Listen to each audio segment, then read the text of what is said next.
The Spanish announce table. This is the 297th rendition of the Spanish announce table. I am Tim, and that's Tom. Hi, Tom. Hi, Tim. We are a pro wrestling podcast. We talk about pro wrestling. But before we get into that, man, Tom, another week has gone by. It is 2020. It's all that really need be said to kind of set the tone. So how are you? You know, everything's kind of off. As most people know, we record this on a Thursday night.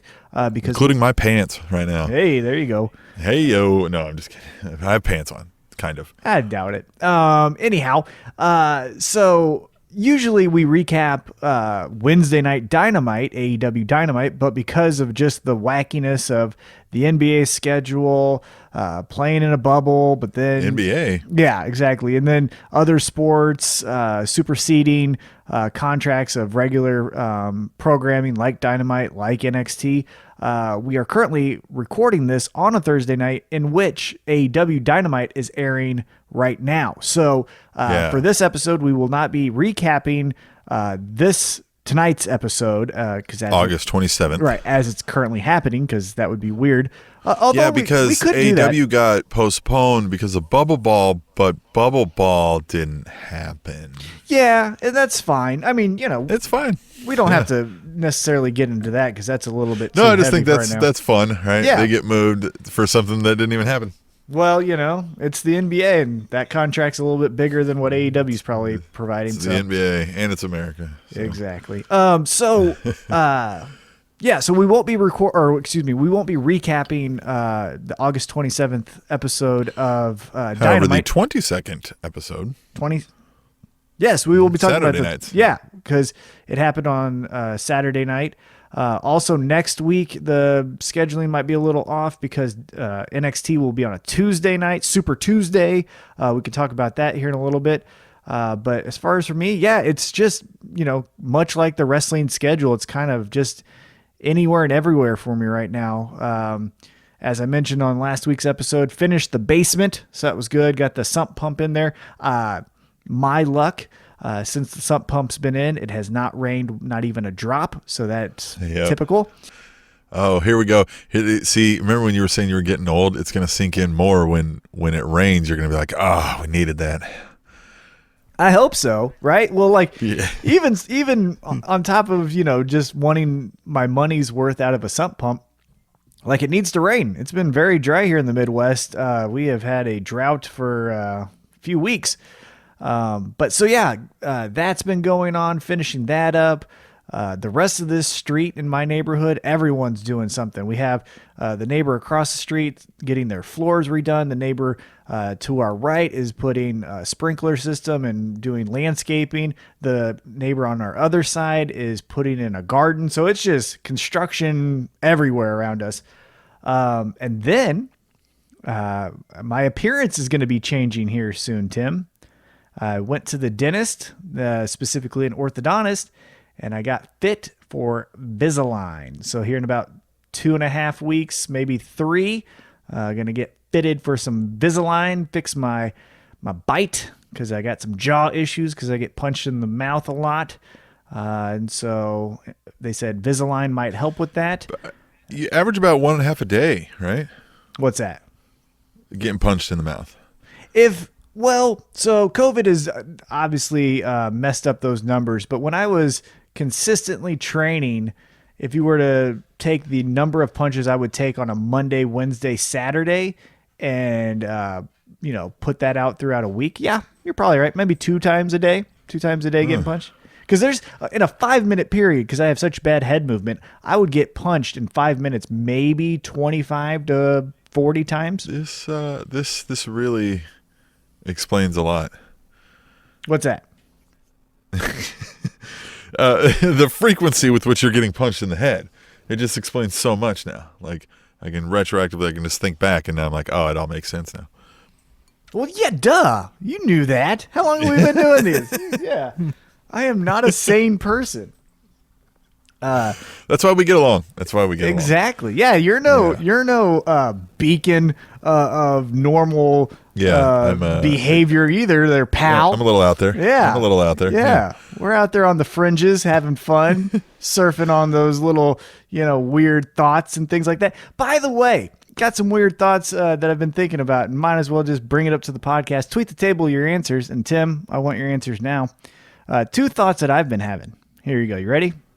Okay. Why do we call it a W when it's clearly double V? It is a double V. Yeah, I don't understand that. Yeah. Huh? And with recent news, if you pay attention to the Mr. Is his name Farwell or Farrell? Whatever. Falwell. Mr. Falwell, if you paid attention to his... Right? That guy. Yeah, if you paid attention to his story, a question that came to my mind is, at what age does someone go from a pool boy to a pool man? Yeah, why is it pool boy no matter the experience level? And what if it's a lady? What do we call that? A pool girl? Well, in this day of there's 20 plus genders, right? So pool person, Tom. Well, when do they become adult? Because it's a term of child, boy, girl. Aquatic attraction maintenance technician.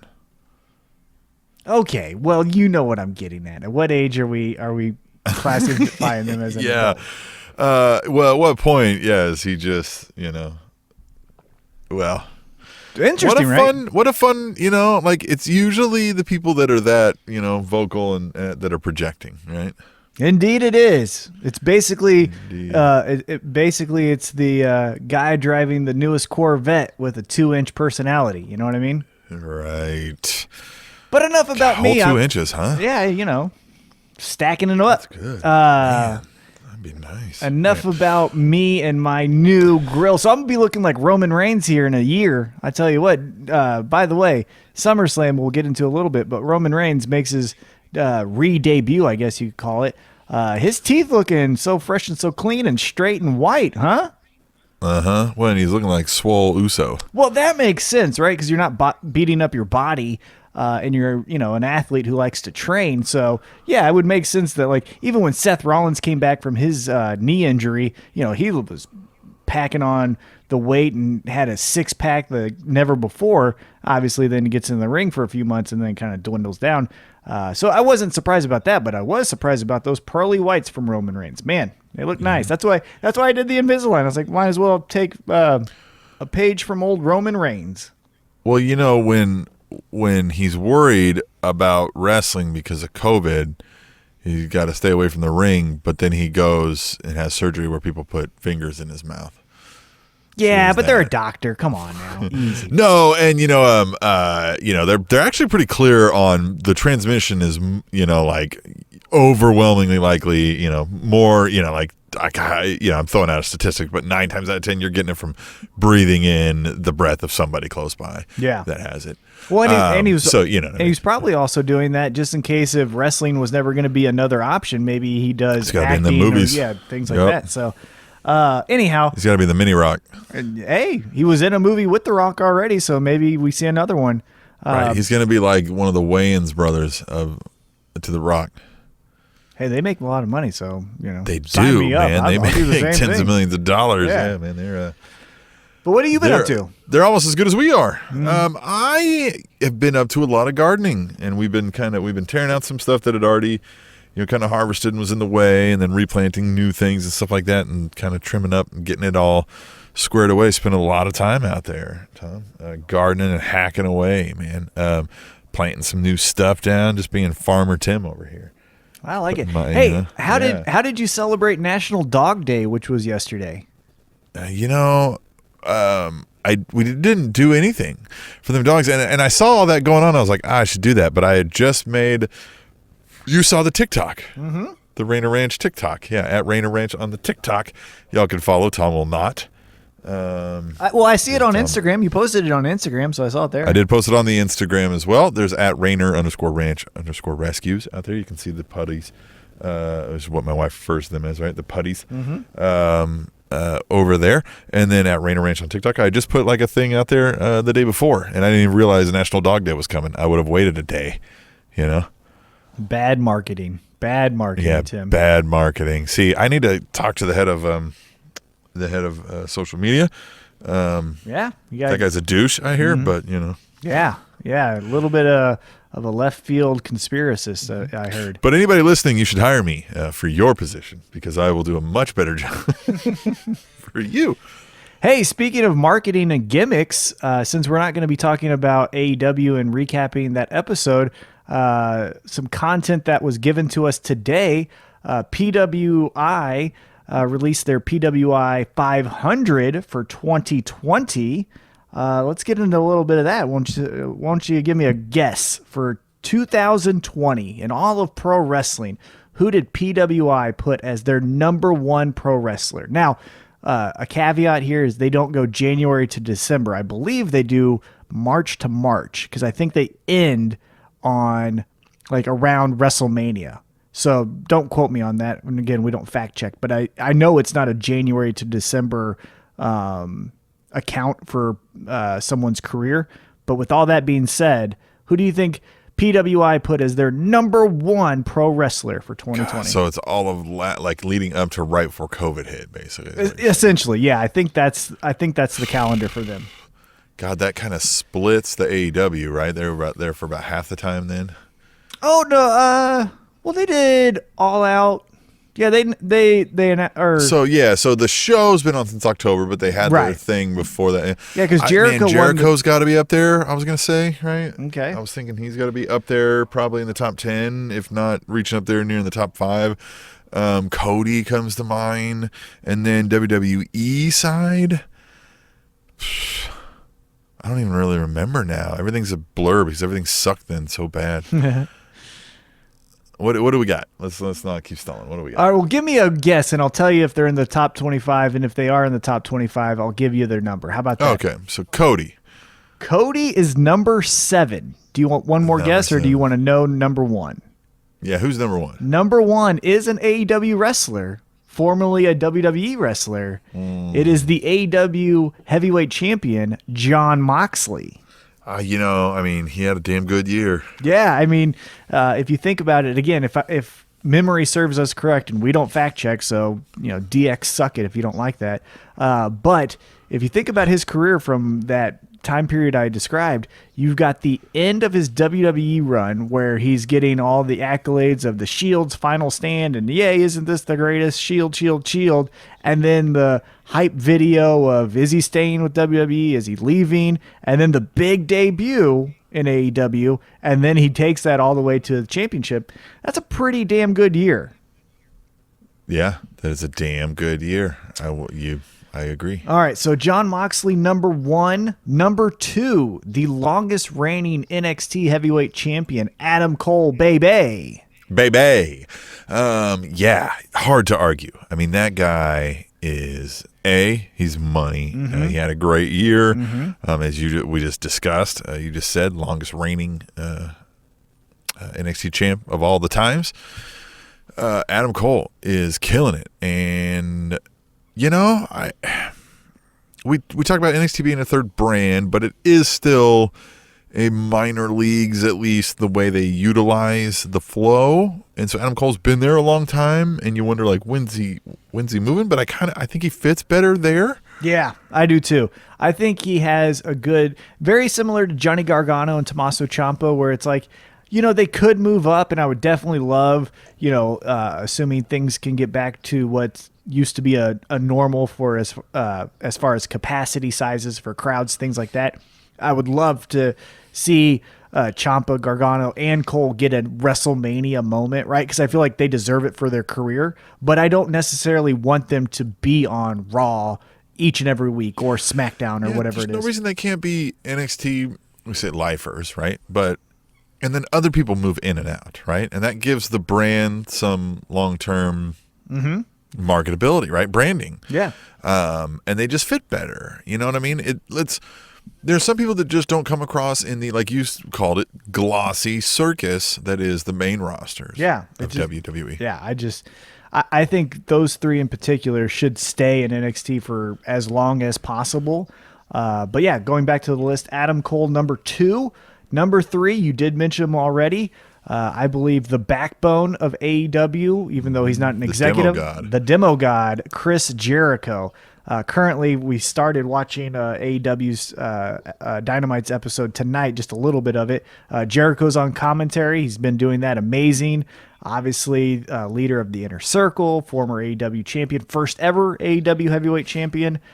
His feud with Orange Cassidy just kills it on any and everything that he does, it seems like. But his publicist or writer, or manager, whomever we contacted, would not let him do an interview for the Spanish announce table a few years ago. So there is that flaw in his career. Everyone's got an Achilles heel. You know what I'm saying? And his is just bad booking decisions for interviews. And, if he still entertains me on TV, I'll give him a pass for now. Yeah, we could deal with it. I mean, I can look past it if I really focus. Yes, I agree.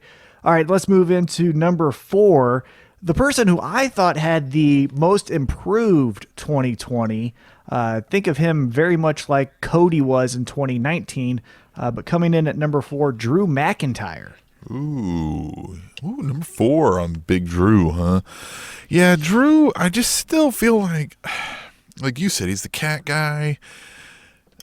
I just don't know that this is gonna hold, at least not with how he's approaching it now, right? Now he's improved this much so far, and there's no reason he can't keep improving, and sometimes people take a long time, right, to finally hit and just be doing something right?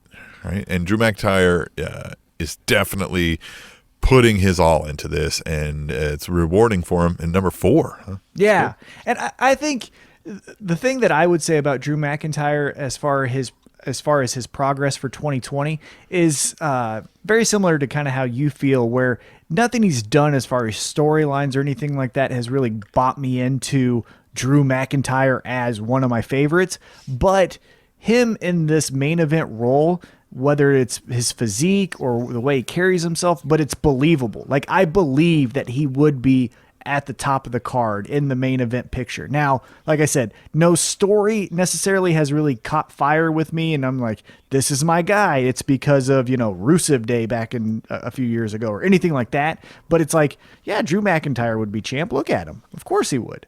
So I will say his believability as a main eventer has definitely improved throughout this last 2020. So now let's get into number 5. Number 5, I'm going to be honest, I don't know too much because I don't pay attention that carefully to New Japan Pro Wrestling. But number 5 is Naito.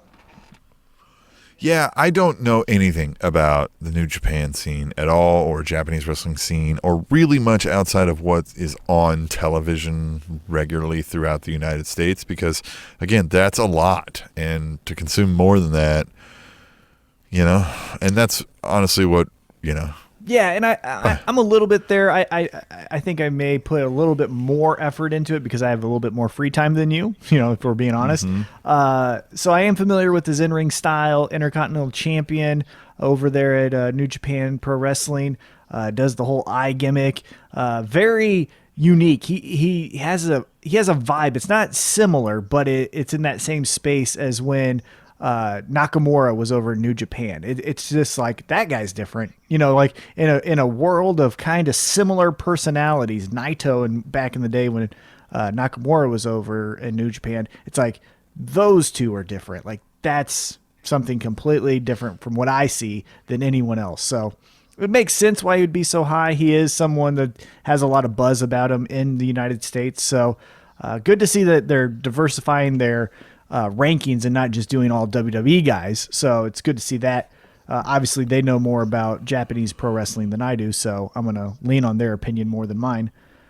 Number 6 is Okada, another New Japan guy. Now, I will say his in-ring work is amazing. Best drop kick in the business.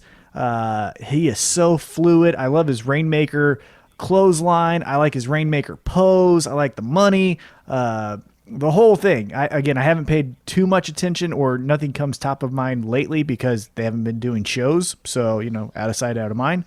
But yeah, I have always been a big fan of Okada. Back at Wrestle Kingdom 9 when the first time I watched him.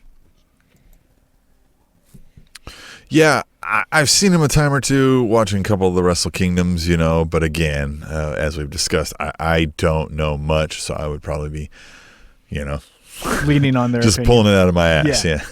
Number 7, as I mentioned, I think Chris Jericho is the backbone for AEW as far as content and entertainment, but that big match feel, I don't think it gets any better coming from Cody, who is in number 7 on the PWI 500 for 2020. Cody, number 7. What do you think about that placement for him? I like Cody, and I like what he did as far as left WWE, said, I'm going to do this, man. I'm going to go out and I'm going to do what everybody says, we should do. And he did it. And it's paid off. He's become one of the most recognizable names in the business. Now, is AEW getting the mainstream media attention that I think they want to get?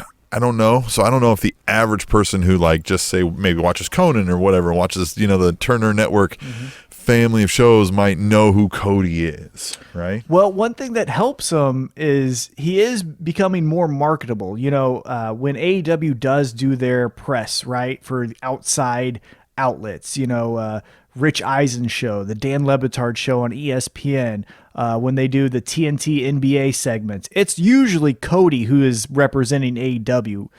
Lately, I don't know if you've seen this on Twitter, but Shaq called out Cody for a pro wrestling match. So he is, I don't think he's to the point where Chris Jericho is, where, Jericho is a more recognizable name to casual fans, but Cody is emerging as that guy where Shaq is calling him out, or if Conan needs an AEW person for the next pay-per-view, it's going to be Cody, so he does that role really well.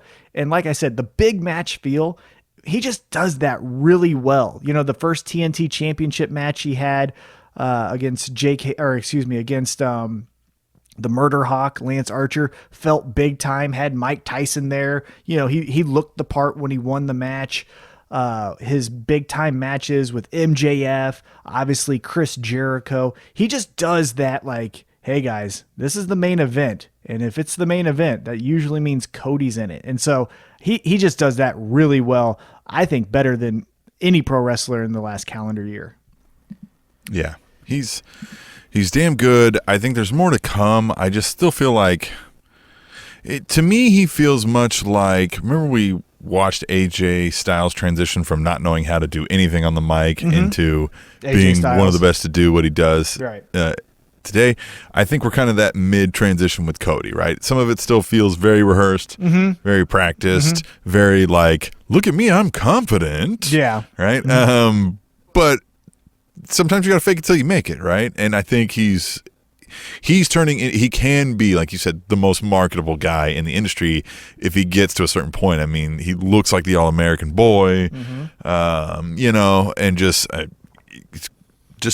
comes from wrestling lineage, the American Dream's son. Yeah, it could be huge, and he's still so much growth to happen. And what is he, only 20-something still? Maybe, isn't he in the 30s, maybe, tops? Yeah, I think he's around our age, maybe a little younger. But yeah, I think he checks all the boxes for what you want in a pro wrestler. And like I said, the thing that puts him over for me is every time he leads into the match at a pay-per-view, it feels important. So I do like that about it. All right, number 8, a guy who recently has just been back on fire. Early on, right after the Shield, I thought he was the best guy. He kind of had a lull period where he was going kind of heel, then babyface, and now he's back to heel. He is the Monday Night Messiah. I am talking about Seth Rollins in your 8th position. What do you think about that? I love Rollins. He will fall into when you can be watching, you can be entertained, and then suddenly you can kind of be like, hey man, we've been doing this for a while, and he just sounds the same. Yeah, that's what I was saying. Like, he did that amazing work as Triple H's right-hand man in the corporation, or whatever it was called back then. The Authority. The Authority, yeah. And his stupid ass laugh and his look and Sting beating him up and all that, and it was just on fire. And then he hurt his knee, right? And then he came back, and he was really kind of floundering, I thought, at least for me to want to watch him. He was a heel, but that really wasn't good. So let's go babyface. And then he beats up Brock and wins that, but that wasn't really, the hottest thing in pro wrestling. But I feel like right now, this Monday Night Messiah, this is awesome. His merchandise looks cool. His gimmick's cool. That annoying ass laugh is back. This Seth Rollins, if we're starting over for 2021, is instantly in my top 10 as of right now. I think right now it is at a crossroads and can get very dull and very outplayed, or it can get cool. They really ran the Ray and Dominic thing too long, but a little too long, right? Just a little too long. But what he does now is going to be very important. If he just kind of does something similar and just kind of 50-50 booking for a couple months, we're going to get 3-4 months down the road and be like, "This, he's still doing this?" Yeah. And it's just going to be time for a change at that point. Now, I'll be honest with you. I actually blame Ray in this storyline. I think he can't cut a promo to save his life. His in-ring work is outstanding, has always been outstanding, but everything else that's part of being a pro wrestler is subpar to me. Dominic is fine, but I don't care. I don't care. Like, I just don't care about him. Well, it's just too early to care. Yeah. There's been nothing to care about, and this thing didn't really move the needle to do it for us because, come on, we know they didn't pop his eyeball out. Well, yeah, but remember, as far as Seth Rollins being a heel, that ass whooping him and Murphy put on Dominic was pretty remarkable. Like, that's where the fun stuff from Seth Rollins comes. Obviously, Dominic had to take those shots, so it was more shine for him, but you get what I'm saying. Yeah, I do. I just think there needs to be more. I like how they have Murphy kind of being like, man... I like where that's going. Like, here's the thing that WWE misses, right? So now they've ramped up some storyline more in that they've delved into more of the characters and kind of what they do, but they still don't plan. And part of it's they're not a TV show. They're not a 16-week TV show, so they can't go, here's going to be our season ender. But they're supposed to utilize their special events, the pay-per-views, in that kind of manner, right? When it was the Big Four, that's kind of what that kind of did, right? That was like your season finales, and we miss that now. There isn't a whole lot. Like, the reason that Daniel Bryan at WrestleMania 30, the Occupy movement and all that worked is because that was that, right? It was a long-term storyline that had like rising action to a certain point, and then there was a payoff, like we miss some of that, and that's where I'm worried about this Seth Rollins storyline going. So I want to see what they do next. I want them to do something really weird. Maybe Murphy gets kind of creeped out. Maybe we get somebody else, coming along. Maybe he gets a third ally. I don't know. What do you think? Well, as far as the group, that group has been really in flux, right? So it was initially AOP and Seth, and then it was AOP, Seth, and Murphy. Then I guess AOP is hurt, so then it was Murphy and Austin Theory, and then apparently Austin Theory likes talking to minors, so then Austin Theory gets sent down to NXT, and then it's just Murphy and Seth. At one point, we had a referee that was in cahoots with Seth, but then we never saw him again, and it was never really explained. So his group around him is just this living organism where it's just I don't know, hold on and just figure it out next week. But Murphy's been there from day one, man. That's He's true. A ride or die. That's true. And maybe that's the story they tell, right? Is Rollins tries to bring in another person and Murphy's like, not this guy. Hey, I was cool when you did the AOP thing, but not this man. This man sucks. And then that's where the split between Murphy and Rollins happens. I don't know, but well, that's where Dominic needs to join up with him, and then he's like, "What are you talking about, man? We tried to murder this kid." Yeah, then that's you trust this? What are you? Yeah, right now that's where we could see, because I could see honestly Seth Rollins, peeling back this onion of a character, just being this delusional cult leader without a cult, where he just thinks he is so inspirational and he is so influential to everyone around him, but everyone around him is like, do you hear this crazy guy? And he's just, giving sermons to 15 people on the street corner, like that's where I think we could go with this, where he just goes psycho. Remember when he, after he lost at WrestleMania to Drew McIntyre in that first Monday after WrestleMania, when his hair was just everywhere crazy, like we could see that version of Seth Rollins, and he's good enough to do that. So, I have a little bit more faith in the Seth Rollins character than the rest of the group, but I do like the Monday Night Messiah cult leader thing that they got going on. It's a great gimmick. Yeah, I agree. All right, number 9. Now, I disagree with this one. Again, I would have to confirm the timetable of when they did their ranking systems, but he has not had a great year in my book. But he's still a good wrestler. Number 9 is Kofi Kingston. Yeah, again, timeline-wise, and we're going to delve a little more into Kofi, so I will save a lot of my comments, right, when we talk about the Talking Smack. Yeah, we'll get into that in a second, sure. Yeah. But, again, timeline, I don't know. Even when he was the champ, there wasn't a whole lot going on, right? I agree. Like, there really wasn't anything of note. Now, again, this is why I disagree with Kofi at 9. I like Kofi, and I think Kofi is fine, right? But other guys on this top 25 that I'm looking at, Kenny Omega, Nick Aldis, Bray Wyatt, Walter, MJF, Will Ospreay, Braun Strowman, Brock Lesnar. Like, I would put all of those guys above Kofi in the last year, right? Like, that's why I just don't think he should just be 9. Because I don't know some of these names, I can't tell you I'd put Kofi last on this top 25 list. I'm looking at it now, but But MJF, would you put MJF? The names I do recognize, I would put over. Right. Maybe not Will Ospreay, just because, again, to me, the PWI is better at ranking these because they watch more wrestling than I do. Mm-hmm. You know what I mean? But you know what I mean? Well, just opinion from you. Who are you putting in your top 10? Are you going to put in Kofi or are you going to put in MJF? See, again, timeline-wise, Kofi was the champ for 9 months? I mean, now, was all that 9 months in this time? Then, yeah, you've got to put him in the top 10, I feel like. But I'm not. If he's not, you know what I mean? Like, I just feel like I wouldn't even have him in the top 25. Like, I want to save my Kofi comments for when we dive into the Kofi thing off of the Talking Smack thing. Yeah. So, all right. Well, then I will finish up the list. Number 10, I think all around the most consistent wrestler. I think he scores the highest, maybe not the highest peaks as some of these others, like Adam Cole, but I think he has the highest marks across the board.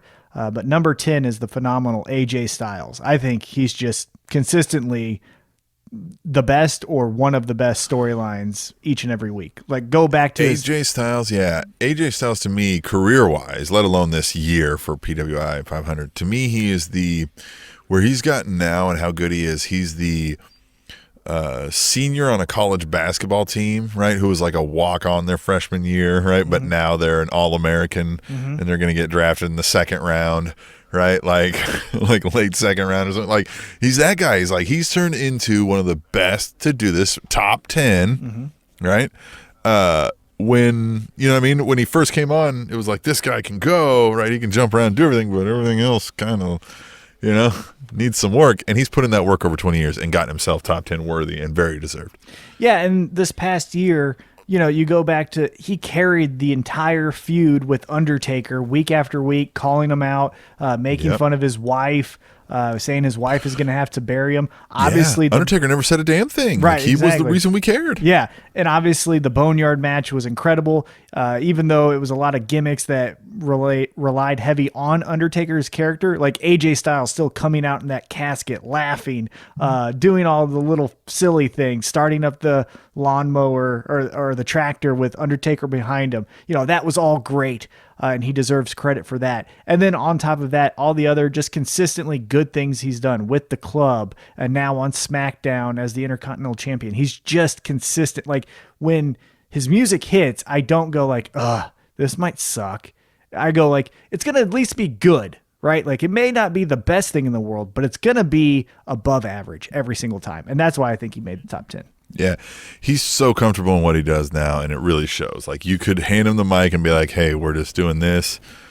Go do it. And, you know what I mean? He'd go out there and run with it, and that's great. He's awesome. Yeah, so that's your top 10 for PWI 500 for the year 2020. I believe the issue came out today. Obviously, go look out or be on the lookout for it. And here, to break it down, the top 25 came out. We're not going to break down each of these because we're already, whatever. But what it was, we'll rank them in order from 11 to 25 just so people know what they are, right? It's Keith Lee at 11, Brock Lesnar 12, Kenny Omega 13, Roman Reigns 14, Nick Aldis 15, Bray Wyatt 16. That's a good one. Ibushi at 17, Rush, which I'm not sure. Rush. He's with MLW. He's really good. Braun Strowman at 19. That's an interesting one. Jacob Fatu at 20. Will Ospreay at 21. MJF 22. Aleister Black at 23 is really surprising to me. Kento, I don't know how to say this name. Mayahara, is that? Yeah. I don't know, 24. And Walter at 25. God, the one that really sticks out to me that's weird is that Aleister Black one. What the fuck has he done? Yeah, I mean, I agree. What did he do? I don't know. Tell me a match. I can't, honestly. Tell me a match. Yeah. I mean, he did the knock thing, and that flopped. Yeah. Cesaro answered it. Right. Yeah, because he had nothing else to do. Yeah, the one that I like the most out of the 11 to 50 or 11 to 25, just as a personal, like, it warms my heart. I haven't seen him in a while. Maybe that's why it's so near and dear to my heart. But I just love Walter. That fat bastard with his chops and his ring general and the hands behind his back and Imperium behind him and the music. I fucking love Walter. And his match with JD Drake and Evolve was so fucking good. His match in NXT UK, remember that match that he had with Pete Dunne? Or no, it wasn't Pete Dunne. It was the other guy. Not Pete Dunne. Who's the other one? The Mustache Mountain guy. It's Tyler Bates. Tyler Bates. Remember how great that match was? Tyler Bates versus Walter? Yes. That made me call you. Remember how good that was? Dude, I called you and I was like, this match is amazing. First of all, Tyler Bates he did that match with Pete Dunne. Yeah. Tyler Bates, another killer. Yeah, I think he's awesome. But yeah, again, Walter. And I've got this written here too. I'm reading on heelbynature.com. It says women have been included in this year's list, with Kylie Ray landing at 78 and Tessa Blanchard at 83. Several other women in the rankings as well, which you can see when you purchase the magazine. Yeah, I mean, Tessa, give all this shit away for free. Yeah, Tessa Blanchard was the Impact Heavyweight Champion, right? Like, of course she should be in there. So credit to her, and credit to all the other women who potentially made it onto the list and into the years to come. The annals of history. Right. But yeah, Walter to me is just awesome. Remember his feud? It was Imperium versus Undisputed Era. I thought that was really fun. They came out on top. So yeah, Walter Keith Lee to at 11 is a little bit high for me too. Yeah, but again, Bray Wyatt should be over Keith Lee, in my opinion. I would agree. 16. But remember, Keith Lee had that Royal Rumble buzz when Roman Reigns was putting him over, and Brock Lesnar was. That we really need to know the specific time frames to really, to really. But we don't fact check, so fuck that. We don't.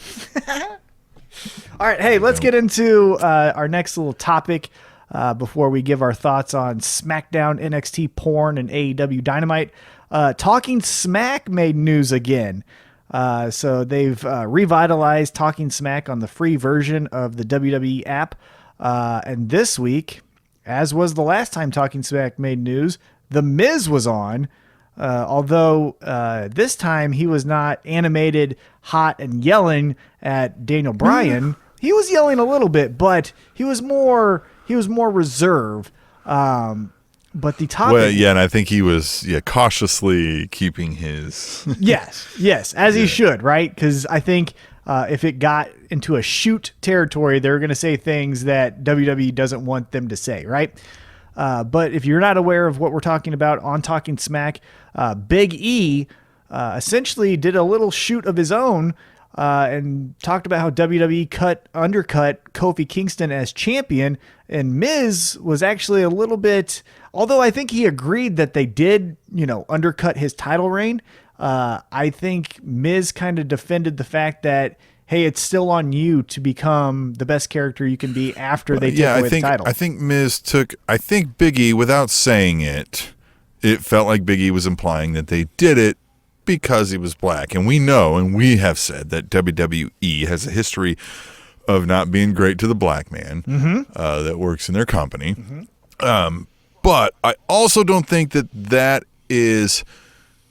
I don't think that manifests itself in the way of, well, we're not going to fucking do with Kofi because he's black. It's that they don't take Kofi seriously or other black folks because they're black, right? Like, it's kind of that passive versus the active, right?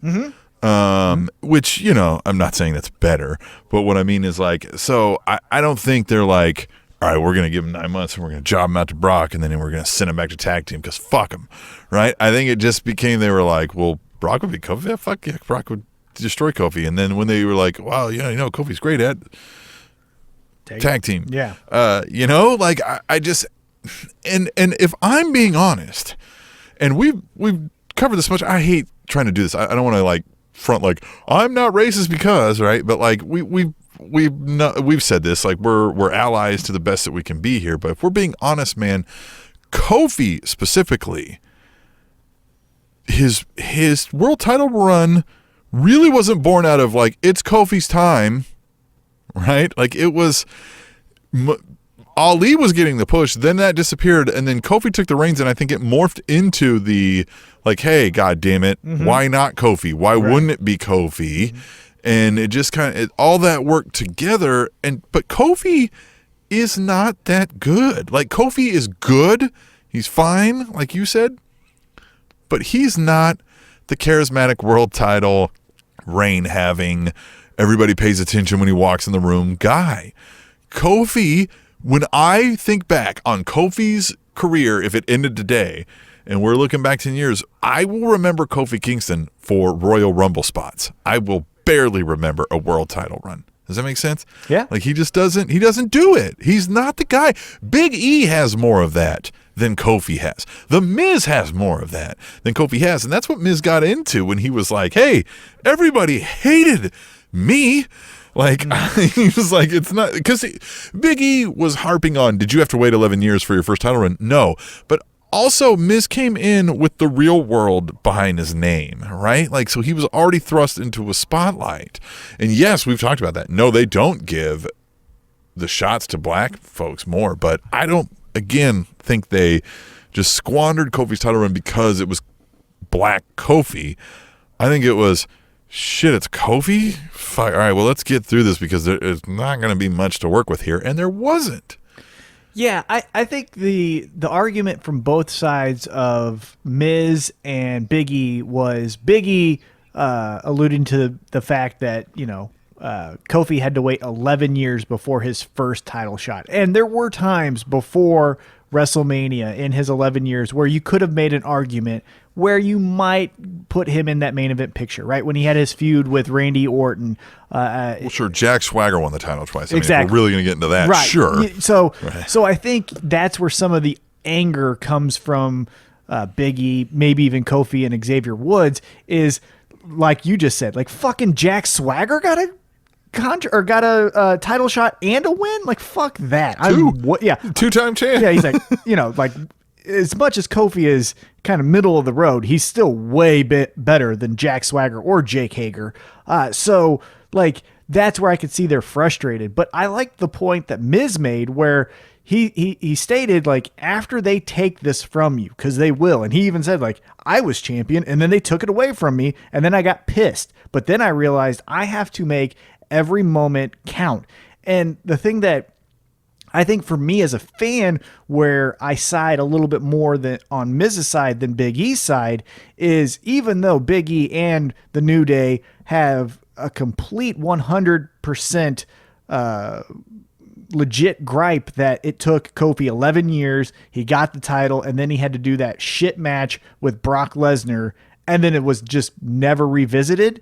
It was never revisited because after you did that, and you did have to go back to the tag team picture, you just went back to everything you used to do in the New Day. And like, as great as the New Day was in the first 2 to 3 years, like they're still playing the greatest hits today. Dude, it's so bad. And Miz specifically pointed that out. He was like, because he even said to Big E, he's like, and if you keep trying to do this comedy act, right, like that you keep rolling out there in your jokes, like it's not going to get you anything. And he's right. Look, there's a reason you're not seeing the best actor and the best film come from these fucking comedy movies, right? Because that's great. It's a wonderful feeling, but it's not the emotional thing that really hooks people on, like, remember that story or that time. Like, and Kofi never provided any of that. And he tried. Mm-hmm. Like, they tried to give you that feeling with Kofi, and he just felt vanilla. Like, it just wasn't there. And again, I think the movement that got behind Kofi was a real movement, but it could have filtered anybody.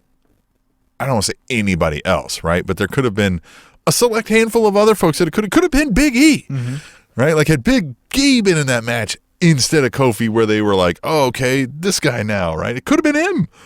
I don't know that. That's not to discredit what Kofi did, right? Like, I mean, the first black WWE champion, right? But again, I don't think that was out of a like, it's Kofi's the guy, right? It became like, okay, what up, Kofi? Like, we like this Kofi. And we went, well, hey, man, why wouldn't you do right? Like, I think it just turned into one of those as far as the race aspect of it, right? Yeah. I'm more focusing, and I agree with you on everything you're saying, but I think where Miz was trying to get at, and where I think he was getting frustrated, is Big E just kept saying, like, you didn't have to wait 11 years. And Miz kept trying to essentially say, like, you're right, but I also got the title taken away from me, and I had to reinvent myself to then get back to that title picture. Once Kofi got the title ripped away from him, he just went back to playing Freebird and being a cover band, right? Like it just went back to playing. I agree with that too. That aspect is great. And Big E's like, what Big E's deploying there is, I hate that. Like he thinks he's got a gotcha statement, right? Like he thinks because Miz can't answer, like that he's forced to answer. Yeah, that means Big E's ultimate final point and conceptual argument wins, right? Which again, like we know debate well, like no, you're cheating here. That's not what this is. And that's where I kind of keep harping on the race thing, because that's what Big E's trying to do there, is that he's trying to make it that, well, Kofi only had to wait 11 years because of the race thing. And I'm like, nah, Kofi had to wait 11 years because Kofi is not. He's not that main event guy. He's just not. Well, I think when New Day was hitting on all cylinders, and they were that, they started out as heels, then we forced them into baby faces because, Kofi was saying like country music sucks. That's not a character. Yeah. That's me saying like that. Like when New Day was as hot as they were right then, you could have pushed any one of the three, Kofi included, as your champion, right? And so I think where I'm frustrated. Okay, so but then would the argument have been like, did you have to wait 9 years? Like, right, no, and I agree, but I think where I'm getting maybe not frustrated, because I honestly don't have too much skin in the game, as they say, but like Kofi didn't get a second shot at Brock Lesnar or a second shot at the world title because he put on the same shirt he put on in 2013 or 2015, whatever it was, and it's just like, when Miz got his title taken away from him after WrestleMania 27 and had to reinvent himself, then he became the Hollywood A-lister, right? He went from being like this snobby rich kid kind of thing that he was doing when he became the champion, and then he became, Miz and Mrs. or whatever that show's called. And then he became the well, we can argue the Miz has almost been taking that too long, right? He still has a bit of that Hollywood. Right. And it's like, hey, man. Our tinge going too long. Right. But like, hey, man, we're kind of over that. But what I'm getting at is like, Miz did another thing. And, you had mentioned that comedy can't be, your top thing. And maybe it can, right? But I think where I'm getting frustrated with why didn't Kofi ever get another shot is because he's been saying the same three jokes since he, lost the title. It's like you didn't do anything different. If New Day would have taken on a new form, right? They do go back to the tag team title picture, but they're a different type of New Day. Maybe they're darker. Maybe they're more sinister, or maybe Or maybe, yeah, they become Edge and Christian and they start doing poses and you know what I'm saying? Just different things than what they were doing with pancakes all the time. That would it's then all maybe unicorns, pancakes, rainbows, like, and it has been. And that's the thing. Like, if you would have reinvented yourself, I think we would have been like, no, this Kofi's fucking better maybe than the first version. Give him another shot. But it was like, no, that's the same Kofi that we saw even before he was champ. So, like, why would I see it again? And we were like, oh, Big E's going to get his thing now because the other two are hurt. But, like, Big E hasn't done anything. Well, Big E's just doing generic babyface right now, right? He's doing the let me show you my strength while I put this guy's leg over my head, as if that's a finisher that anyone's been, a fan of ever. Yeah, but I will say, like, at least Big E did say something, right? Like, that's one thing that necessarily Xavier Woods or definitely Kofi Kingston has never done. So I will give him credit maybe there. Maybe this is all the work and it's moving to get Big E into that kind of. And that's what I'm saying. So, like, but again, this is something new, right? That's why I'm interested in Big E, assuming that this is the route we go and this isn't just a one-off where it's like, okay, Big E's now our shooter, like not our, in-ring shooter. I'm saying like he's going to do like shoot promos now. I'm into that. Let's see what else he says backstage. Maybe he says, I wasn't welcome into the locker room. Like, oh shit, do you hear what Big E said this week? Well, we've talked to Big E. You can go back to the archives and listen to our interview with Big E. But he's a smart dude. They're all smart. Like they are all smart. And I just think like, unfortunately in today's climate, and it's been not just today's climate, it's been the entire history of the world. Like you have to do something more now, right? Like you did the one thing awesome. You can't go back to it. You got to now come up with a new jump shot. You got to come up with a new, crossover. You got to do something. 60-second videos. Yeah, we got to see something new. And so that's where maybe that's what Big E's doing right now. Maybe like you said, it's a work and got me. I'm interested, right? So credit to them if it is a work. But I did like the argument. That's why I wanted to bring it up because it was pretty fascinating. And Talking Smack, bringing back some 60-second videos or 2-minute videos to make you talk. Well, and Talking Smack is good, and that's SmackDown. And SmackDown debuted to us, Tom, the WWE Thunderdome, which, ran the course over Raw, SummerSlam. It's ran its course. Yeah, it ran its course. Yeah, it ran its course the first night of SmackDown. So I showed, because I had told my family, like, hey, when the announcement came out, I'm like, what do you think this is going to be? And then I showed it to my son, Swim Trunk. He was like, that's it? And I was like, yeah, that's it. And he was like, they just put a bunch of fucking Zoom calls up on the damn in the crowd? And I went, yeah. And he goes, yeah, that's lame. That's bad. I was like, yeah, I agree.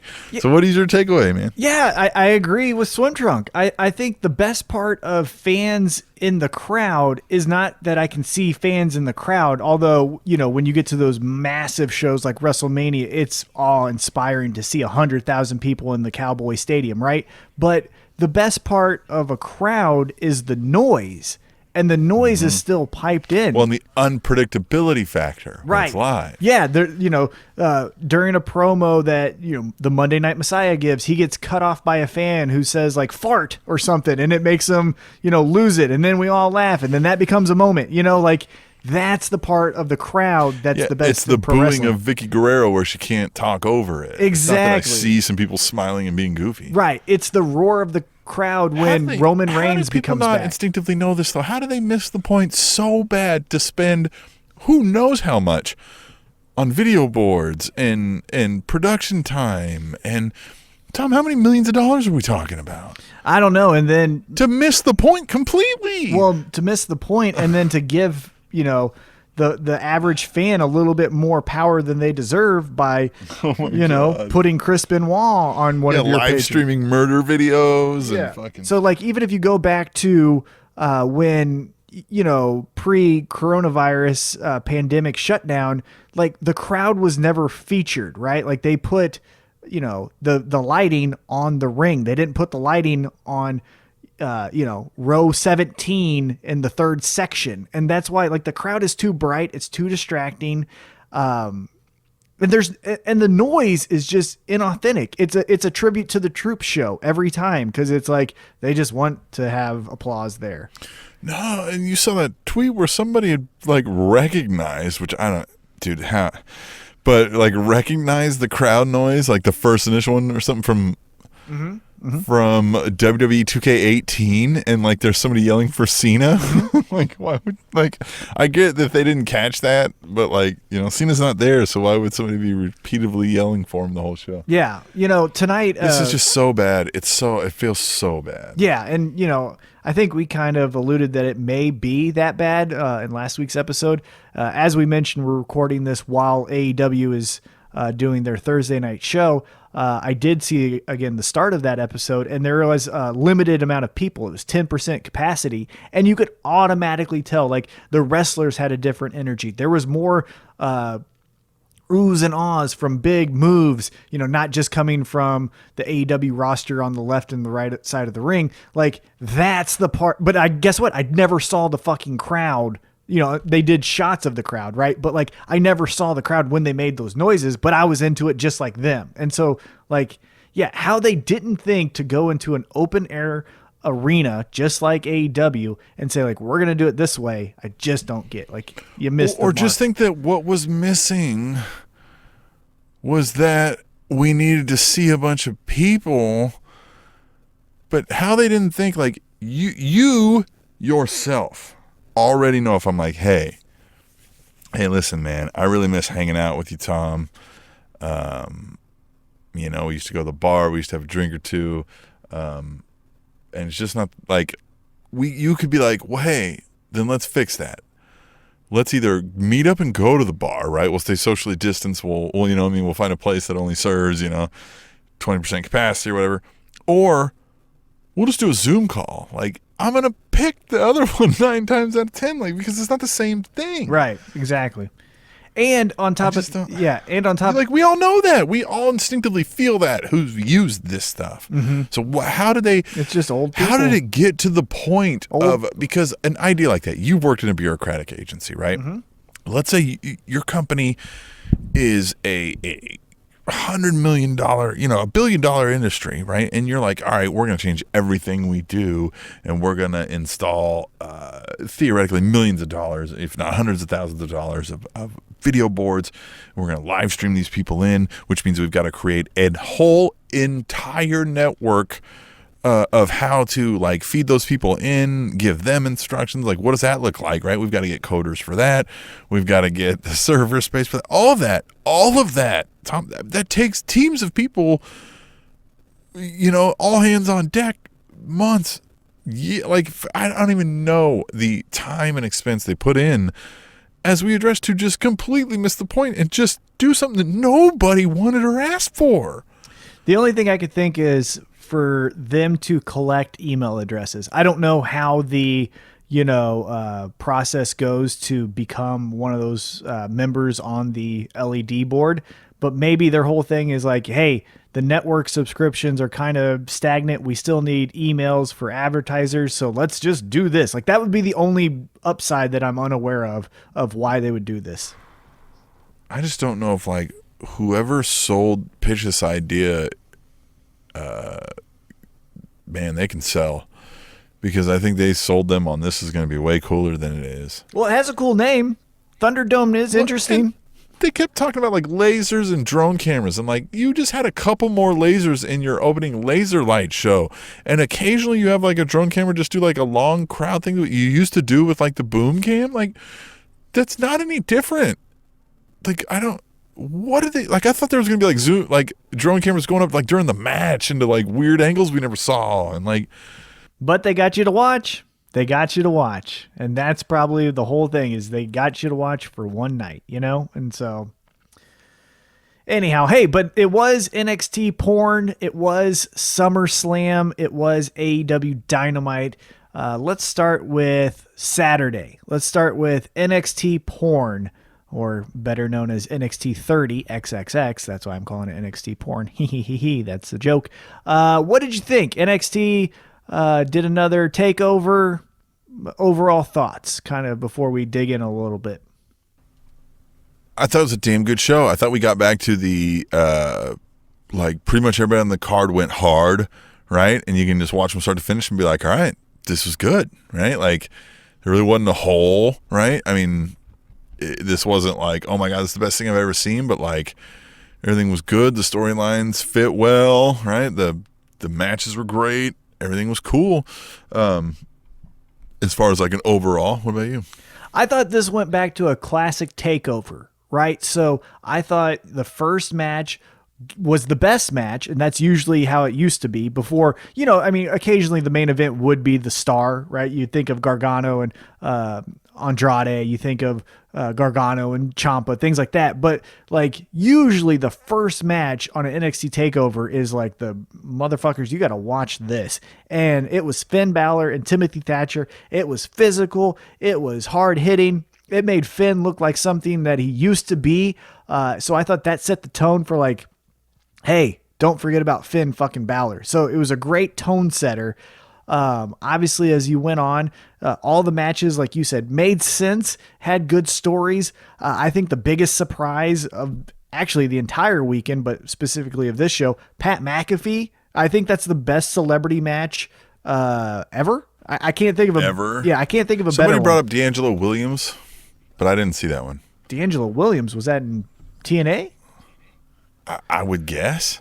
I don't remember that one, to be honest. I know that like Pac-Man Jones and I think D'Angelo Williams was a part of that. But you think of other celebrities in WWE that's had matches, right? Lawrence Taylor main evented against this Bam is the Bam best Bigelow. one I've ever seen in my life. Yeah, Pat McAfee. Of an outsider coming in for their first match, like a celebrity, and just putting on a match. And putting on some promos. As you mentioned last week, that promo he cut before the match on NXT programming was one of the best of the week, if not best of the year during this coronavirus era. Yeah, he was a 12 out of 10. I thought he was the biggest surprise of the entire night. Now, dude, some of those moves, like his leap up to the top. Yeah. Man, he was great. He was great. And also, let's not discredit Adam Cole, right? Like, it takes two to tango. Adam Cole made him look amazing, too. Like, when he took the punt and he just went limp. Like, he sold his ass off to make Pat McAfee's moves look good. And, you could tell there were certain times where Pat McAfee doesn't understand the timing because he's not a pro wrestler full time. Right. But Adam Cole got him to, okay, we're here, right? Like, get to this spot. Now remember this. Okay. Like, so Adam Cole deserves a lot of credit as well for like coaching Pat McAfee. You know what I did notice? Match. Every time we have a football player, like they carry themselves the same way. Like you can tell professional NFL player or former NFL player by their gait, like when they walk to the ring. Mm-hmm. Yeah. Well, because they fuck people up. Even if they're a punter, like they fuck people up. Like those are real athletes. Not to say like other sports aren't, but I'm just saying like, yeah. And they're going to walk in and go like, for even if they're going to be respectful, like they still know like these people aren't. They're the gladiators of our times. Yeah, exactly. So, but yeah, Pat McAfee was the star of the night, I thought. Here's something that stuck out to me was what you said they wouldn't do happened, right? You got the dark characters winning the titles. Although, let's talk about Damian Priest a little bit. Is he dark anymore? No, or is he just like a rocker? Yeah, because now it seems like he's the backup lead singer for AC/DC or something. Like, the first thing he does is he jumps in a hot tub with two girls and starts I thought he was partying. the new Brood, right? But now... Yeah, now he just seems like a out-of-work 80s lead singer. Like he's like Slash's kid. Yeah. Yeah, he's Slash's kid. I mean, that's what it seems like, because it felt like his character this entire time with the bow and arrow and the flames and saying his name and all that was like, yeah, like you said, a Brood kind of thing. And then he wins the title and he's like, fuck that, let's fuck bitches and do cocaine. Some cocaine. Right? Yeah. Like, and even on the NXT episode after the takeover, he was still doing the like, I'm partying. Like, He was chugging a goddamn champagne bottle. yeah, and so I didn't think they would do two dark characters, but they kind of did, but then they kind of didn't, right? Because like Damian Priest is not that anymore. He's Slash's son. Yeah, he is. Now I will say, Io Shirai and Dakota Kai put on a hell of a match. yes, and that's what I was going to get into. Like the main event matches, I thought the women's match was way better than the men. Keith Lee is a lot of sizzle, not a lot of steak to me. I think he does one match really well, and if you're not wrestling that style of match, then it kind of gets to be a little boring. Karrion Kross might be a little bit of the same, but he has more gimmick to him, like a little bit more of a character I can watch. But the match was slow. Now, obviously, you learn later that Karrion Kross separated his shoulder, so maybe that has something to do with it. But it wasn't anything memorable as far as a match goes. I don't think I'm ever going to go rewatch that for any, historical purposes or anything like that. It wasn't Sami Zayn and Nakamura at NXT TakeOver. Not to say like any match could be, but you get what I'm saying. The main event kind of was wasn't all there, but it wasn't bad. Surprised. I didn't think they were going to go with Kross, and then now seeing that Keith Lee went to the main roster and now Kross is hurt, they're kind of like, well, shit. But again, although I'm super excited about, and we're kind of jumping back and forth between what just most recently happened and the NXT porn, but now I love this idea of the Fatal 4-Way Iron Man match. That's an interesting twist with 4 guys that can win it. Right? It's not Cameron Grimes and Adam Cole, and then it's all top guys. Like any one of those guys could easily be champion. I would believe it if any one of those guys won. So that's the other cool part about that match. Well, none of them have been on a heater. Like this isn't a clear setup. Yeah, the only one, like, if we want to kind of do a picks for Super Tuesday thing, my gut tells me, and again, it goes back to how TakeOver was set up. My gut kind of tells me it's going to be Finn. I think they made him look so good on TakeOver to remind everyone, like, hey, this motherfucker's still the shit. And I think now that they have to go to Plan B, they might go with him now. Well, yeah, when it's all of a sudden, when it's, shit, we were going to do this, you were going to be thinking, now what? Well, we know Finn Balor. It's an easy way to get him another title reign, right? Mm-hmm. You get out of the way without having to build a storyline necessarily around it. It's very believable. That's what he's there for, to help somebody get over, which he'll be able to do then after, a few matches. Then he can hand it off to whoever they build up. And it could be something somewhat refreshing, right? Because the last time he was NXT champ, I mean, that was 4 to 5 years ago. How long is a separated shoulder recovery typically? I don't know. Not fact checking. I'm going to say 3 months. I think you cut out. I didn't catch you there. Oh, I was going to say, I'm not fact checking. I think it's good. 3 months. That's what I'd say. 3 months. So, I mean, you could theoretically just have Finn win it a couple times, then Kross comes back, and now we got the Demon and Karrion Kross, and he's coming back for his title. And the best thing about Karrion Kross's character, having to, relinquish the title as he did, is Scarlett puts the timer, the hourglass on the mat, and then they leave so that, hourglass can just return after whoever wins the title or whoever retains the title, and then there we go back to the storyline, right? Like that hourglass can just be reintroduced right there, and we know what the fuck it is. It can just kind of show up in the background randomly a couple times too, right? To make you think like, oh shit. Well, that's what he did initially with Keith Lee when he won both titles, right? So right there, we're watching. Yeah. So I think he's set up for some success when he comes back, but. Yeah, I'm excited for that match. TakeOver was pretty good. Io Shirai did well. Again, Pat McAfee, I think, was the star. Timothy Thatcher and Finn Balor, I think, was the match of the night. And then, again, the dud. But it wasn't bad, but it didn't live up to other TakeOver. Now it looks like we're going to get Thatcher going after Damian Priest. Which is weird, because you would think, like, someone from the ladder match who, didn't necessarily lose. Thick Boy. Yeah, Thick Boy would get it. Like, he didn't get pinned, but Timothy Thatcher did, so I don't know why they're going. I mean, I love Timothy Thatcher, but you get what I'm saying as far as logic goes. Yeah, I agree. Well, okay, so what do you want to talk about? SummerSlam then? Yeah. Or no, Dynamite. Dynamite was Saturday. Oh, yeah, let's talk about Dynamite, and then we'll get into the biggest show of the summer, SummerSlam. But yeah, AEW Dynamite was on Saturday night. Did a really great rating, kind of peeking behind the curtain. I think it was like 755,000 people on a slot that it's never been on before, so that was very promising for the promotion to get a number like that.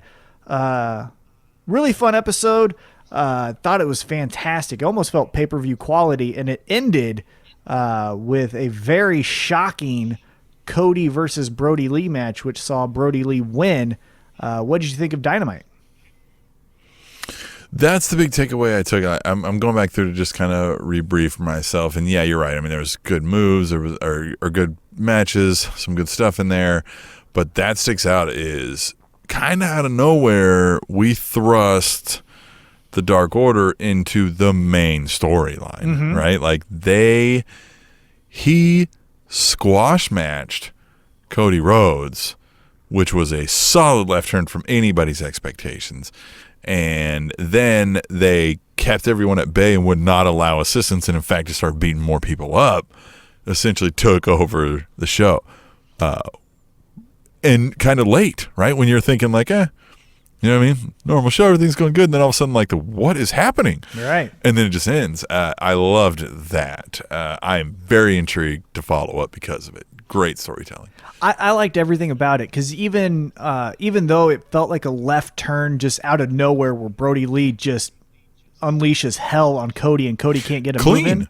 Like you can go back though and see how each match Cody, it was taking a little bit more out of him, right? He was starting to do a little bit of heel tendencies because this pace that he was setting was just incredible, and he just, each and every week it was a match with a tag match with Matt Cardona, or it was a match against Scorpio Sky that took him to the limit, or it was a Darby Allin match. So like it would make sense if we're, kayfabing it here, that he just would run out of steam, especially against a monster like that. So it felt like SummerSlam when John Cena lost the title to Brock Lesnar, where it was just a one-sided ass whooping.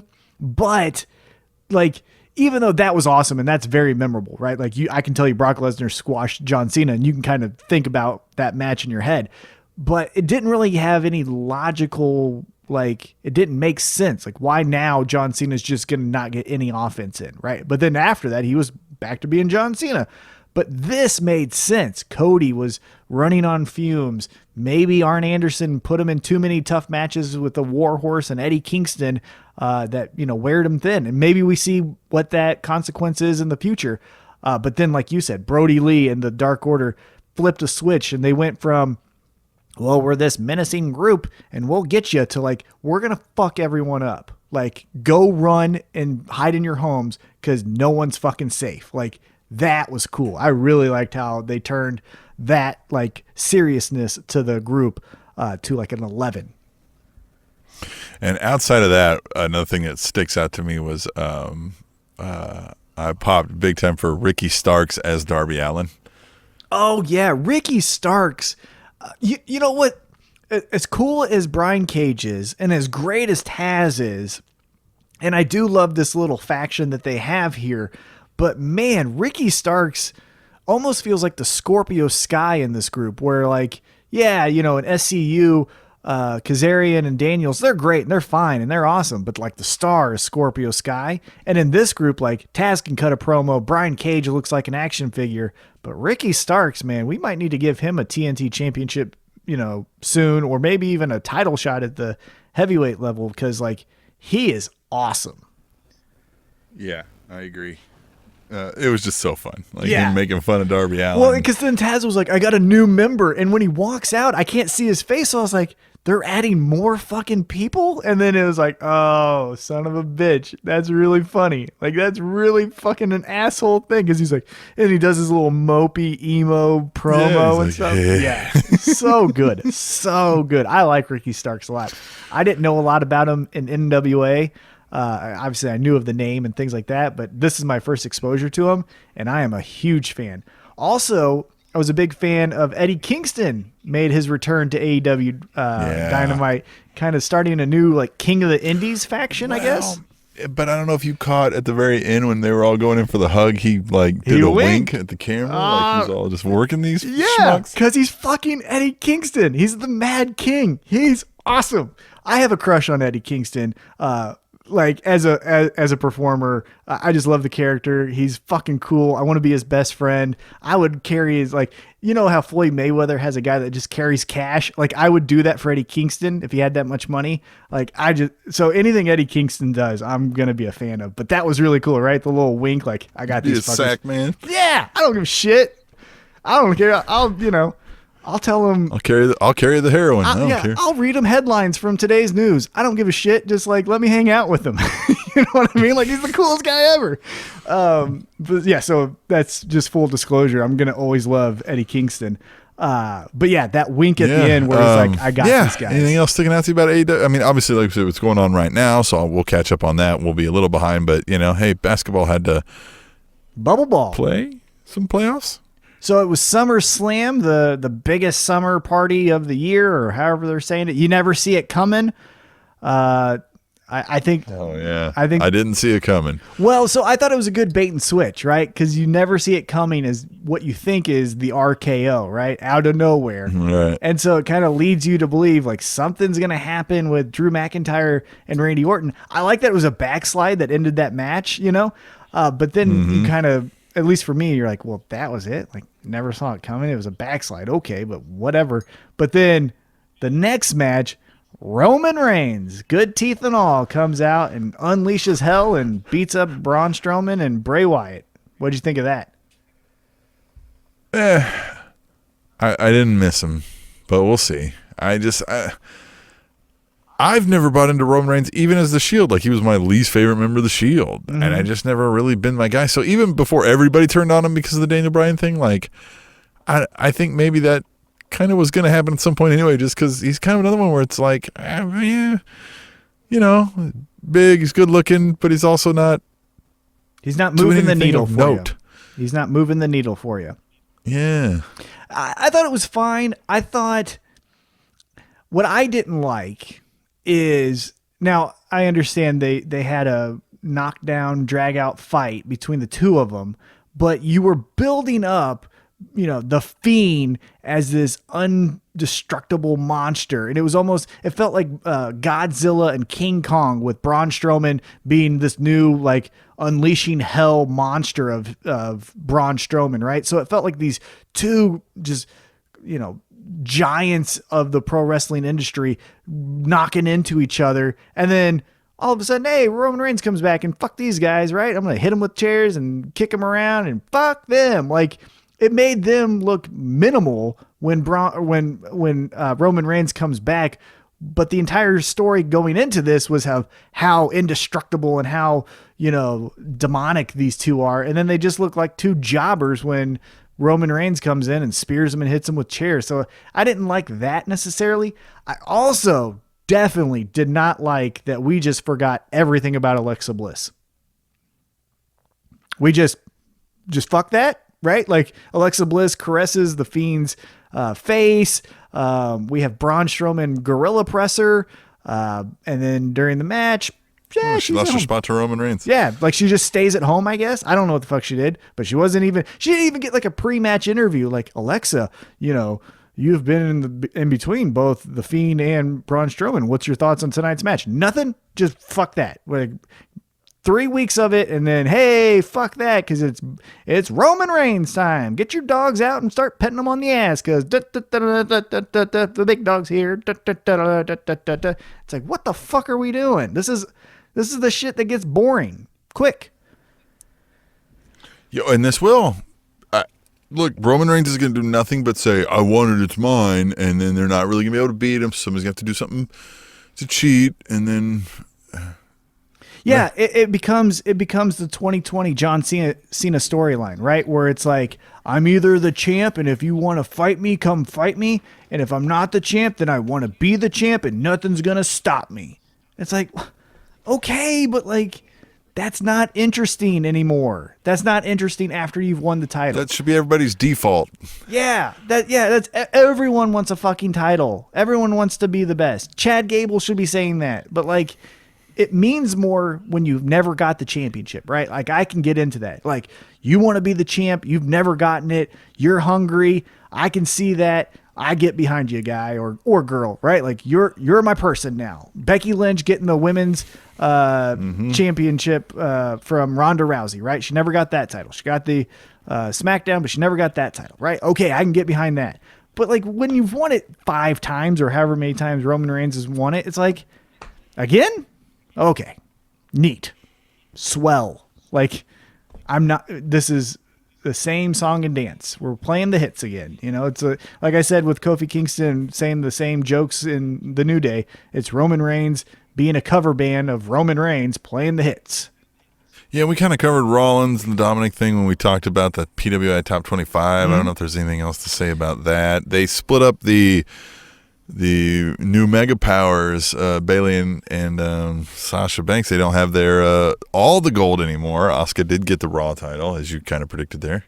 Yeah, and now all of a sudden, Raw didn't make sense to me, where Shayna Baszler and Nia Jax were at each other's throats, and then on Raw they get at each other's throats again as Bayley and Sasha run up the ramp, and then just because they made eye contact, all of a sudden they're a team and they get a title shot against Bayley and Sasha. I don't get that. Why?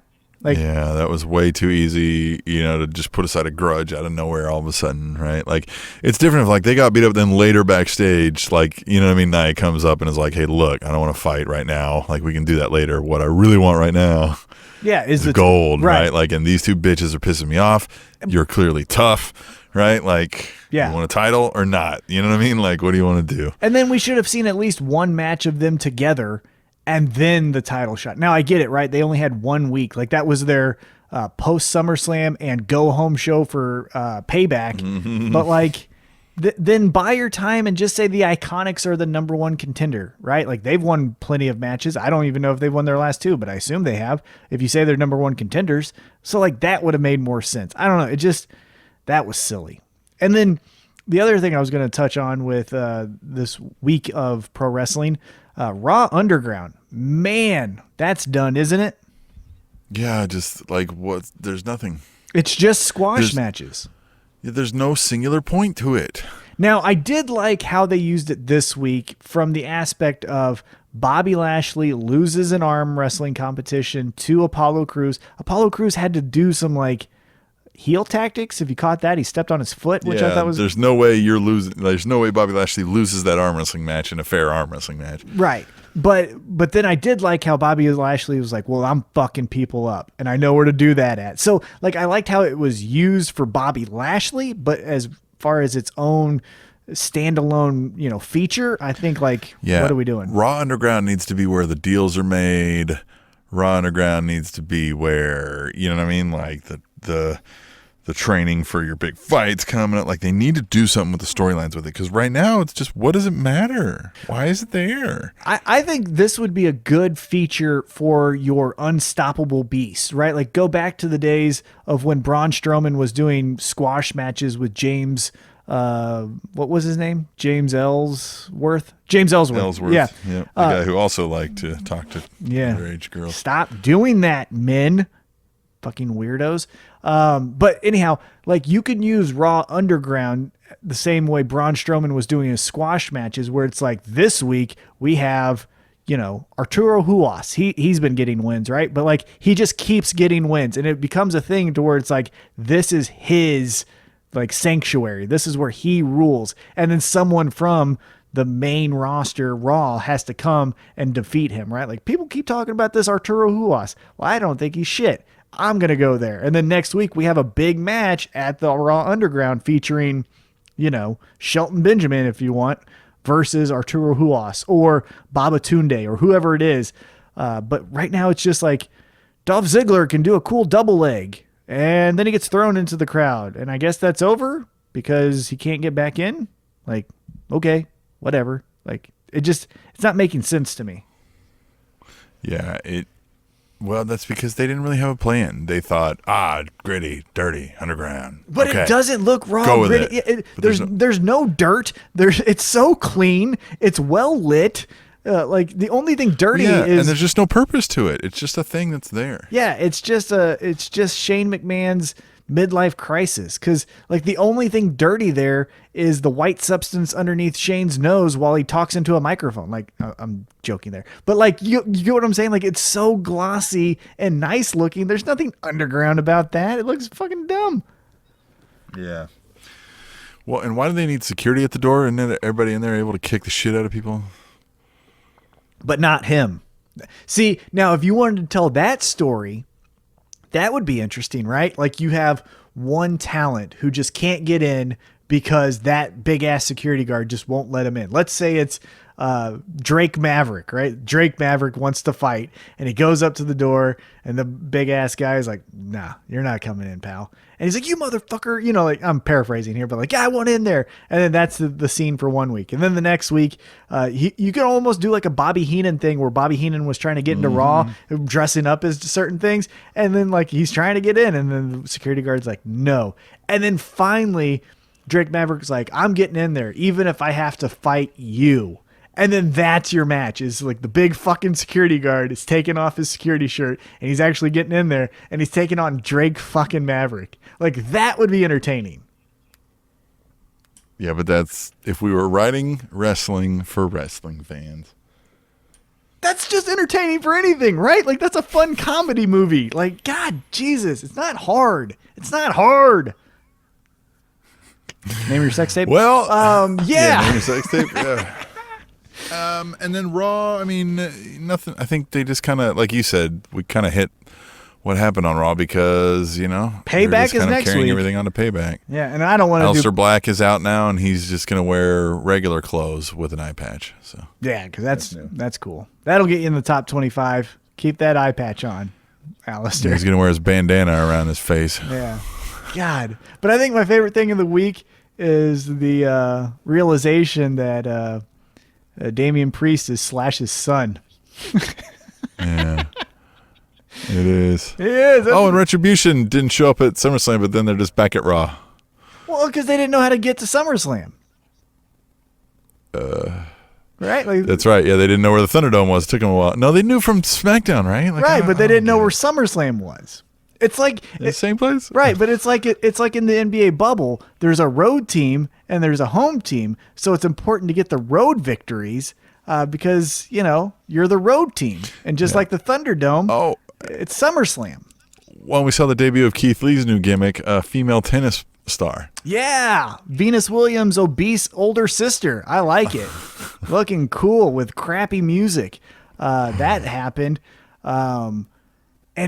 Was his promo weird, or am I just now hearing it the way he's always said it? Like that's the way he's always said it. I did not like that. He talks like this because he is the greatest. It was weird. I must have, maybe it was just because I was kind of like, this might be cool, Randy Orton and Keith Lee, and then it kind of fell flat. I do like that he is put in the main event picture, right? Randy Orton punts Drew McIntyre's head 3 times, so then his friend, friend, you know, Keith Lee fights on his behalf, because we did see at NXT Porn, Drew McIntyre picked Keith Lee to beat Karrion Kross, so we laid some foundation there. But yeah, Keith Lee. So how devastating would it be if Randy Orton were to deliver to someone a Kansas City cunt punt? I'd love it. Yeah, go do it in the Raw Underground. That might kill a human. See, there's what you could do with the Raw Underground that I think would be cool to like still add it as a feature. Let's say Keith Lee gets the victory over Randy Orton, and then Monday, like Randy Orton is so fucking pissed he doesn't go to the Thunderdome. He goes to Raw Underground because he wants to beat up every single person because these thoughts in his head are consuming him, and violence is the only thing that will like suppress those voices. Like that would be cool. Raw Underground shouldn't have been introduced the way it is. It should have been, we saw Shane, he goes up to somebody like Bobby Lashley's mad because, you know, like this just happened, right? The arm wrestling match. And he's like, man, Bobby, you want to take your frustrations out? He's like, yeah, you can give me a match with you know what I mean? Apollo Crews, like, nah. He goes, I don't do that anymore. I don't work for them. He's like, I'm out. You know what I mean? They shuck me. That's what my family does once in a while, right? Like just, and they'd be like, but I know where you can fight. You know what I mean? Like, and just kind of start slowly alluding to something, right? Like, what does Shane got going on, right? And then like he's drawing folks away over to there, and then Trips comes around. He's like, hey, Shane, the fuck are you doing? Right? Like, what do you got going on back there? And he's like, no, what are you talking about? I'm just talking to these guys. Right? Like, yeah, because he got fired. Right? Like, just hiding it. Right? It's underground. Well, and because Shane got fired, right? He lost his loser leaves town match against Kevin Owens on the debut on Fox or SmackDown on Fox. So yeah, I would love that. But that's where Triple H would come to Shane McMahon and be like, hey, what the fuck are you doing? Because now this week Bobby Lashley can't compete because he has 3 broke ribs. How do you get 3 broke ribs? Right. Yeah, what are you guys doing in there? And he's like, nothing. I don't know what you're talking about. Right. Like, Bobby just came in. We just caught up. Yeah. You know? Just like old friends. Yeah. You know? Yeah. And we get to see like, a security camera style footage of Raw Underground where we shouldn't be seeing this, but we see this, like that is how it should be presented. Not midlife crisis. Hey, these guys jump and dance for me. Look at them jump and dance for me. Like, it's weird. Yeah. Well, I don't know. Overall, decent week of wrestling. I thought we got all those big events. There's some good nuggets in there, but yeah, we keep moving on. Yeah, this week I think was highlighted by Pat McAfee, Brody Lee's match with Cody, and then what was I gonna say? The Slash's son, Damian Priest, partying in a hot tub, a random hot tub we've never seen. In NXT. Love it. He just got in his leather pants. Well, Chris Jericho did it, so if Chris Jericho's going to do it, might as well Damian Priest. Yeah, the demo god can do it. Yeah. Hey, he's the demo god. You want an audience, you get into a hot tub with your leather pants on. I mean, don't I always. All right, man. Well, yeah, so another weird week upcoming. We got Super Tuesday NXT. I believe AEW will be on Wednesday night. Obviously, we still got the temp. NXT Super Tuesday, that's on Tuesday night, right? I think so. Okay. Yeah, NXT Super Tuesday. I think that is Tuesday night. Okay. All right. Actually, I'll be sure to watch for that. Yeah, I've got a song stuck in my head. Who sings that song? My name is Kid Rock. Is that who's that? Yeah, I think we've covered this before. I think it's Sting.